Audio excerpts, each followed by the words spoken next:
I worked hard while my parents favored my sister, but when they demanded I pay for her luxury vacation, I stopped their financial support.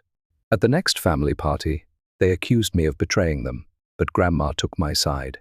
My name is Sophie, and I started working when I was 16, not because I wanted to, but because I had to. My parents never seemed to have money for me, but somehow always had plenty for my sister, Ava, who's 6 years younger than me.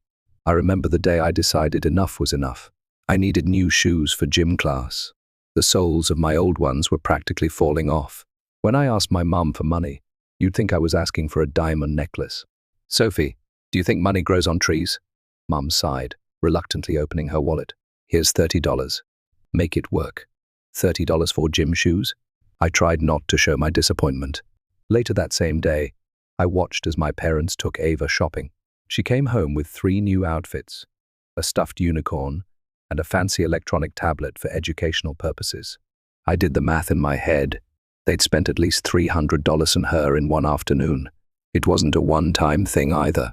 When I needed money for a school field trip, Dad made me explain exactly what educational value it had before handing over the cash with a lecture about responsibility. Meanwhile, Ava would throw tantrums in toy stores and walk out with whatever she wanted. My friend Emma's parents owned a coffee shop called Been There, Done That. One day, while doing homework there, I overheard them talking about needing weekend help. I didn't even hesitate. "I could work for you," I said, surprising even myself with my boldness. They hired me that day. I worked after school and on weekends. The pay wasn't much, minimum wage plus tips, but it was mine. I didn't tell my parents. I knew they'd somehow find a way to take it from me. For 2 months, I worked and saved. I bought myself new shoes, clothes, and even started a small savings account. For the first time, I felt a sense of control over my life. Then came the day it all blew up. Mom and Ava walked into the coffee shop on a Saturday afternoon. I was behind the counter, making a latte. The look of shock on Mom's face would have been comical if I hadn't been so terrified. "Sophie, what are you doing here?" she demanded. "I work here," I said simply, continuing to make the drink. "Have for 2 months now." Mom didn't order anything, she just stared at me, took Ava by the hand, and left. I knew dinner that night would be interesting. When I got home, both my parents were waiting at the kitchen table. The interrogation began immediately. "Why didn't you tell us you were working?" Dad asked. I shrugged. I didn't think you'd care." "Of course we care," Mom said, though her tone suggested otherwise. "How much are they paying you?" When I told them I made about $400 a month between wages and tips, I saw something change in their expressions. It wasn't pride, it was calculation. "Well," Dad said, clearing his throat, "since you're living under our roof, eating our food, using our electricity, I think it's only fair that you contribute. Half of what you make should go to household expenses." I stared at him in disbelief. "What?" "Ava needs new winter clothes," Mom added, "and we were thinking of signing her up for dance lessons. Those aren't cheap, you know." That's when I understood this wasn't about me contributing to the household, this was about them taking my money to spend on Ava. "No," I said quietly, "it's my money. I earned it. I'm not giving you half of it for Ava's dance lessons." After that night, things changed. My parents did the bare minimum required by law. They fed me, bought me the cheapest clothes possible when I absolutely needed them, and kept a roof over my head. Otherwise, I barely existed to them. When I had a choir performance at school, they didn't show up. When I won an essay contest, they didn't congratulate me. It was like I'd been demoted from daughter to house guest, and not a welcome one. Thankfully, I had my grandmother, Margaret. Dad's mum was nothing like him. She started coming to my school events, cheering louder than anyone else's parents. She'd take me shopping occasionally and listen to my problems over ice cream sundaes. By senior year, I was working nearly full-time hours on weekends and after school. I'd saved almost all my money, applying for every scholarship I could find. I knew college was my ticket out. On graduation day, my parents showed up for exactly 5 minutes. They took a couple of photos, then Dad checked his watch. We promised to take Ava to the movies. She's been so patient sitting through this. They left before my name was called, but Grandma Margaret stayed. She whooped and hollered when I walked across the stage and took me out for a fancy dinner afterward. 2 weeks later, At a rare family dinner, I decided to share my news. I got into state university. I start in August. We can't afford college, Dad interrupted, not even looking up from his plate, not with Ava's private school tuition. The smugness in his voice told me he'd been waiting to say those words for years. I smiled. I don't need your money. I got a full scholarship. Everything's covered. Their forks froze midway to their mouths. Well, Mom finally said, that's nice for you. Then, as if my news meant nothing, she turned to Ava. Tell Sophie about your science project, honey.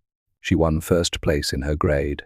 As Ava launched into a detailed explanation of her volcano made entirely of store-bought materials that Mom had probably assembled herself, I realized I felt nothing. No anger, no disappointment, just nothing. The next day, I packed my bags and moved in with Grandma Margaret. She welcomed me with open arms. That summer was the best I'd had in years. I continued working at the coffee shop, saving as much money as possible for college. Living with Grandma Margaret was nothing like living with my parents. She treated me like an actual person instead of a burden. I'm going to send you $1,000 every month for your housing, she told me one evening as we sat on her porch swing. Don't argue with me about it. Grandma, that's too much, I said, genuinely shocked by her generosity. She waved her hand dismissively. What else am I going to do with my money? Your grandfather left me well off, and I intend to use it to help the people I love. You're at the top of that list. In August, the first packed up my car and headed to State University. The campus was beautiful, and my dorm room, while small, felt like freedom. My roommate Tara was from California and seemed nice enough. We weren't destined to be best friends, but we respected each other's space, which was all I really wanted.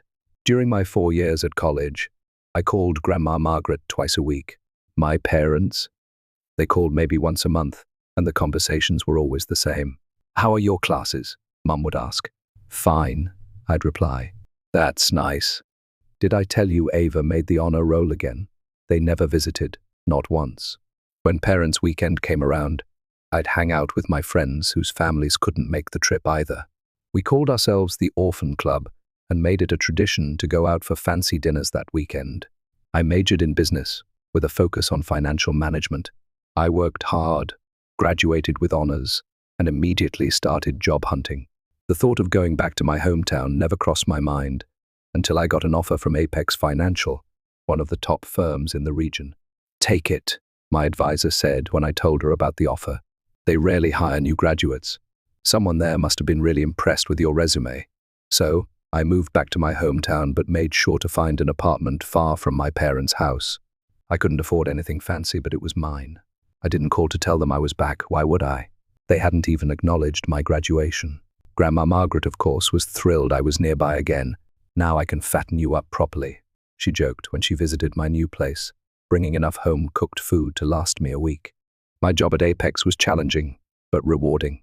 I started as a junior financial analyst, which basically meant I did all the grunt work no one else wanted to do. I stayed late, came in early, and volunteered for the projects others avoided. After 2 years of non-stop work, I got my first promotion to senior analyst. With it came a nice salary bump, my own office, and more responsibilities. Instead of slowing down, I worked even harder. Mr. Thompson, the department head, called me into his office one day. Sophie, I'm putting you in charge of the Richardson account. My heart nearly stopped. Richardson Enterprises was one of our biggest clients, known for being particularly demanding. Are you sure? I asked. Absolutely. You've earned this chance. Don't mess it up. He smiled, but I knew he was serious. For the next 3 months, I lived and breathed the Richardson account. I redesigned their entire investment portfolio, finding ways to increase returns while reducing risk. When I finally presented my plan to their board, they were silent for a full minute after I finished. Well, Mr. Richardson said finally, I think we've found our new financial advisor. Not only did we keep their business, but they increased their investment with us by 30%. Mr. Thompson was ecstatic.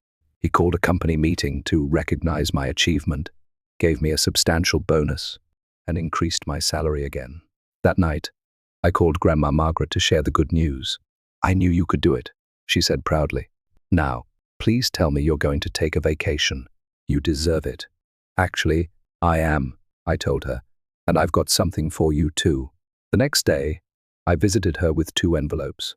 One contained a beautiful diamond bracelet I'd bought her as a thank you gift. The other held 2 tickets for a luxury Alaskan cruise. You and me, I explained as she opened the second envelope in shock. Next month, all expenses paid. For the first time in my life, I saw my grandmother speechless. Our cruise was incredible glaciers, whales, northern lights. We saw it all. I posted photos on social media, something I rarely did, partly to remember the trip, and partly, I admit, to show off a little. Look at me now. 3 days after we returned, my phone rang. It was a number I rarely saw on my caller ID these days. Mum, I answered, genuinely surprised. Sophie, darling. Her voice was syrupy sweet. It's been too long. In fact, we were hoping you'd come over for dinner this Sunday. Your father is grilling steaks. I should have said no. I knew there had to be a reason for this sudden interest in my existence after years of near silence, but curiosity got the better of me. Sure, I said. What time? 6. And Sophie, we're so proud of you, honey. We always knew you'd do well. The lies were so blatant I didn't even bother responding. I just told her I'd see them Sunday, and hung up. That Sunday, I drove to my parents' house, feeling strangely detached. The house looked exactly the same faded blue paint, same flower beds that Mom obsessed over, same basketball hoop that Dad had installed for Ava, not me. I'd never been athletic enough for his tastes. Mom opened the door before I could knock, her smile wide and welcoming. Dad stood behind her, actually looking happy to see me. It was disconcerting. Sophie, Mom hugged me tightly. You look fantastic, so professional and successful. I returned the hug awkwardly. Thanks. They ushered me inside, offering drinks and appetizers like I was an honored guest instead of their daughter. The conversation was unnervingly pleasant, focusing on neutral topics like the weather and local news. Finally, when we sat down to eat, Dad cleared his throat. So, Sophie, tell us about your job. You work at Apex Financial, right? As some kind of manager? I carefully avoided answering my father's question about my position and salary. I knew exactly where this conversation was heading. I'm doing well, I said vaguely. The company is great. What about Ava? Is she around? The change of subject worked like a charm. My parents' faces instantly shifted from eager to troubled. Actually, Mum said with a heavy sigh, Ava's at college in Westfield. We had to take out quite a substantial loan for her tuition, plus her housing costs, meal plan, textbooks. Dad jumped in. The economy's been tough on my business. We're barely keeping up with the mortgage payments. And now, with these college bills, I put down my fork. I'm sorry to hear that. College is expensive. They exchanged a look that confirmed my suspicions about this dinner invitation. Mom reached across the table and took my hand. Sophie, honey, we know we weren't always the most supportive parents. We made mistakes, terrible mistakes. The way we treated you compared to Ava, it wasn't fair. I sat there, letting their words wash over me. Were they genuinely remorseful or just desperate for money? Probably both. We're so proud of you, Mum said, her eyes watering, and we're hoping maybe you could find it in your heart to help your family just until we get back on our feet. There it was, the real reason for the sudden family reunion. I wanted to refuse, to tell them they'd made their bed and could lie in it, but something stopped me. Maybe it was the memory of Grandma Margaret's words about not becoming bitter, or maybe it was the realization that I could afford to help them without hurting myself financially. How much do you need? I asked. Relief flooded their faces, and Dad actually teared up, just enough to help with the bills and loan payments.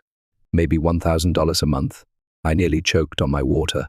That was a significant sum, the same amount Grandma had given me for housing during college, but my recent promotion and bonus meant I could manage it. I can do that, I said finally. I'll set up a monthly transfer. They both burst into tears, thanking me profusely. I felt nothing, no warmth, no reconnection, just a vague sense that I was doing the right thing, despite them not deserving it. When I told Margaret about my decision the next day, she surprised me by approving. You're a better person than they are, she said simply. That's something to be proud of. Over the next few months, I saw my parents more frequently, occasional dinners, sometimes with Ava when she was home from college. She hadn't changed a bit, still self-centered, still treated like a princess by our parents. But what struck me was her appearance. Her clothes were designer brands, her nails professionally done, and she sported a new MacBook, an iPhone. I didn't mention it. I kept sending the money each month, and my parents kept thanking me with over-the-top gratitude that felt hollow. Then they started asking for more small amounts at first. The car needs repairs. Could you help with $200? The water heater broke. Would $350 be too much to ask? I rarely said no. My career was thriving, and I told myself it was just money. At work, I was assigned a major project, restructuring our approach to corporate clients. If successful, it would likely lead to a department head position. I threw myself into it, working longer hours than ever. Finally, after months of work, my project concluded successfully. The CEO personally congratulated me, and the promotion I'd been hoping for came through, department head of corporate relations, with a salary nearly double what I'd been making. I bought an expensive bottle of wine and drove straight to Grandma Margaret's house to celebrate. "I'm so proud of you," she said, clinking her glass against mine, "but promise me now you'll take some time for yourself." "I will," I agreed. "Maybe I'll even start dating again." "Hallelujah," she laughed. A week later, I made time to visit my parents for dinner. Ava was home from college, and I noticed she had a new designer handbag that probably cost more than my first month's rent. "I got promoted," I announced during dinner, trying to share my accomplishment.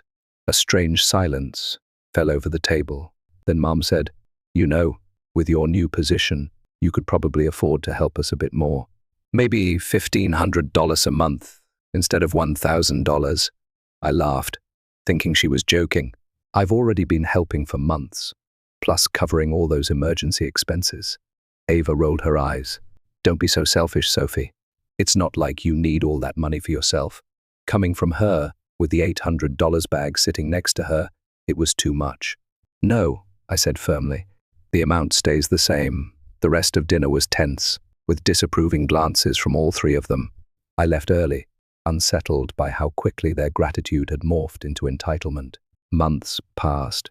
Ava graduated from college, a fact I learned when Mom called to invite me to a celebration dinner. I arrived at their house expecting other guests, but it was just the four of us. Ava proudly announced she'd be celebrating her graduation with a luxury resort trip to Mexico. Mom cleared her throat. "We were hoping you might pay for Ava's trip as a graduation gift." I stared at them in disbelief. "Excuse me? It would mean so much to her," Dad added. After all her hard work, Ava nodded eagerly. "It's only $14,000 for the package I want." I put down my fork. Ava hasn't earned a single dollar in her life. Why would I spend that kind of money on her vacation? "If you don't help your sister," Mom threatened, "don't consider yourself part of this family anymore." I looked at them, my entitled sister, my manipulative mother, my weak father, and felt nothing but release. "Fine by me," I said calmly. "And by the way, I'm stopping the monthly transfers too. You can figure out your own finances from now on." As I walked to my car, I heard them calling after me, but I didn't look back. When I got home, I immediately cancelled the automatic transfer in my banking app. For weeks, they bombarded me with calls and texts. I blocked their numbers. Emails came next, alternating between guilt trips and apologies. I filtered them to trash. A month after cutting ties with my parents and Ava, I received an invitation to Grandma Margaret's 75th birthday party. She was hosting a big celebration at her house, inviting family members and friends from all over. I knew my parents would likely attend. She was still Dad's mother, after all, but I figured we could avoid each other in a crowd. The day of the party arrived, and I dressed carefully in a blue dress Grandma had always said brought out my eyes. I brought her a hand-painted teapot I'd commissioned from a local artist, knowing her love for unique tea sets. When I arrived, the house was already filled with people.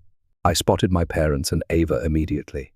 They were standing by the buffet table, already filling their plates. They saw me too, but turned away without acknowledging me. That suited me fine. I made my way to Grandma, who was holding court in her favorite armchair, looking regal in a purple dress with a corsage pinned to her shoulder. "There's my girl," she said, her face lighting up as I bent to hug her. Always on time, always thoughtful. I gave her my gift, which she opened immediately, gasping with delight at the teapot. "It's absolutely beautiful," she said, turning it in her hands to admire the hand-painted flowers. I'll use it tomorrow for my morning tea. The party progressed pleasantly.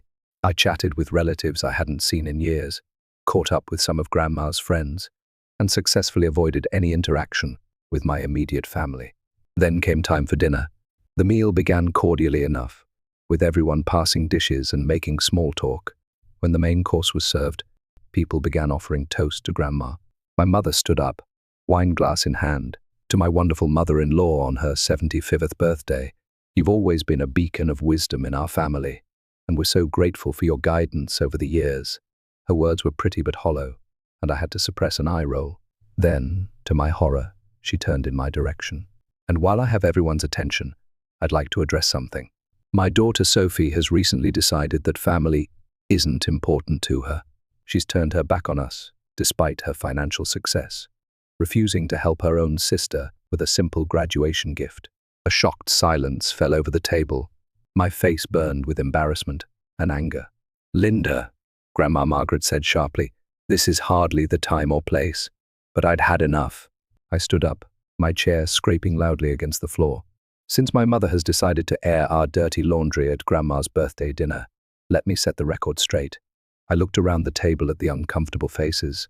For the past 3 years, I've been sending my parents $1,000 every month because they claimed they needed help paying off Ava's college loans. Dad's cousin Martin, who worked at the State University Board, frowned and put down his fork. "That can't be right. Ava received a full scholarship through the Legacy program. Your father made sure I knew about it when she was accepted. Her tuition and housing were completely covered." The table went utterly silent. All eyes turned to my parents, whose faces had drained of color. I felt like I'd been punched in the stomach. All this time, they'd been lying to me. I suddenly understood why Ava always had designer clothes and expensive accessories while supposedly struggling through college on our parents' limited budget. They weren't using my money for her tuition. They were using it to spoil her, just like they always had. "Is this true?" Grandma Margaret asked, her voice dangerously quiet. My father stammered, "It's not what it looks like." "What exactly is it supposed to look like?" I found my voice, shock turning quickly to rage. "You took $36,000 from me under false pretenses. You made me believe I was helping with education costs when you were just funding Ava's lavish lifestyle." My mother tried to recover. "We needed that money for other things, the house, bills." Grandma Margaret slowly stood up, her small frame suddenly imposing. "Robert, Linda, I think you should leave." "Mom, please," Dad began. "No," her voice was firm. "You lied to your daughter. You took advantage of her success and generosity. You are no son of mine right now." She turned to Ava, who was staring down at her plate. "And did you know about this?" Ava's silence was answer enough. "All of you, out of my house," Grandma continued. "And Robert, you should know that I will be revisiting my will. I have no intention of leaving anything to people who would behave this way." My parents and Ava left quickly, my mother in tears, my father red-faced with shame. The party dispersed soon after, guests making awkward excuses to leave early. I stayed to help Grandma clean up, both of us working in contemplative silence. "I'm sorry," I finally said. "I ruined your party." "Nonsense." She patted my hand. "You didn't ruin anything. They did that all on their own." In the weeks that followed, Grandma told me my parents called her constantly, begging forgiveness and pleading with her not to change her will. She was unmoved. "I already changed it," she informed me one afternoon over tea, served in her new teapot. "Everything's going to you now. You're the only one who's shown real character in this family." I sipped my tea, feeling sad but relieved. I never wanted it to come to this. "Neither did I," she sighed. "But we can't control other people's choices, Sophie. We can only control our own." I haven't spoken to my parents or Ava since that day. Occasionally, the first see their names pop up on my phone, but I never answer. Whatever they have to say, it's too late.